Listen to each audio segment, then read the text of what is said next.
Epsilon naught A D minus T, यानी D minus T किसमें, ये एयर वाले पार्ट में, समझ में आ रही बात। यहां पे प्लस Q अपान के एप्सिलॉन नॉट ए इंटू टी, याद रखना यहां पे T से मल्टीप्लाई किया गया है, यहां पे D माइनस टी से, तो जहां पे T से मल्टीप्लाई किया गया है वो उसका पार्ट आ रहा है जहां पे स्लैब है, और T minus D minus T वहां पे जहां पे स्लैब नहीं है।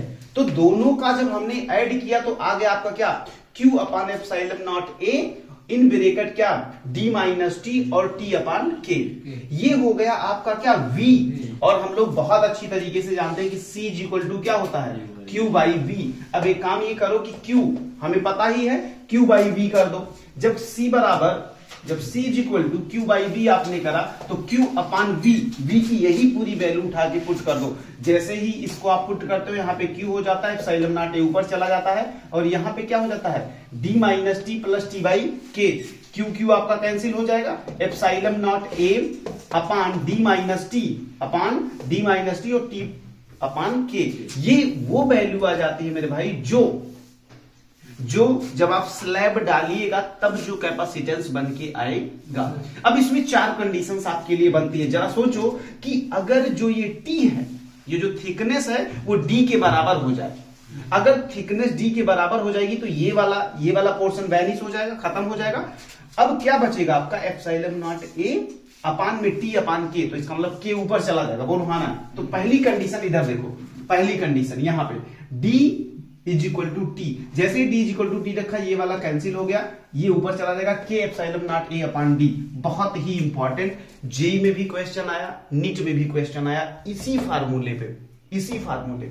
ये चारों केसेस बहुत इंपॉर्टेंट। दूसरा देखो, जब थिकनेस आपकी जीरो हो, थिकनेस जीरो का मतलब इसमें कुछ डाला ही नहीं गया है, तो जब डाला ही नहीं गया तो इधर देखो, अगर एक कैपेसिटर होता है, अगर उसमें कुछ नहीं पड़ा होता है तो कैपेसिटेंस कितना आता है बताओ, कितना आता है, epsilon naught A by D, यानी यही आना चाहिए। आओ देखते हैं आता है कि नहीं। जब T is equal to zero होगा तो epsilon naught A upon D, D कैसे आया, इधर देखो ये दोनों इक्वल हो जाएगा और यहां पे भी जीरो हो जाएगा, तो जीरो अपॉन के इज इक्वल टू जीरो, तो बचा क्या, epsilon naught A upon D. क्या कुछ गड़बड़ हो गया क्या, इधर देखो फिर से आओ, क्या फार्मूले में आओ।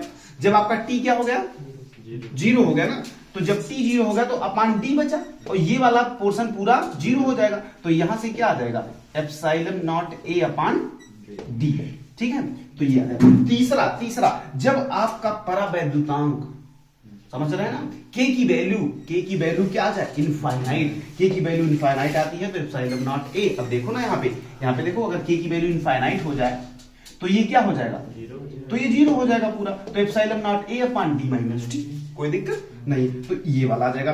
और सबसे लास्ट कंडीशन ये होती है कि सपोज करो कि उसमें टी थिकनेस की, और जिसका परावैद्युतांक जो है वो आपका वो कितना है, वो आपका है K1 K2 K3, बहुत सारा ऐसे ढेर सारी प्लेटें पतली डाल दी गई हैं, तो वहां पे याद रखिएगा जो कैपेसिटेंस की वैल्यू आती है वो C is equal to epsilon naught A upon T1 upon K1 plus T2 upon K2 plus T3 upon K3, जितनी भी दी गई है उसी हिसाब से आप करते जाइएगा।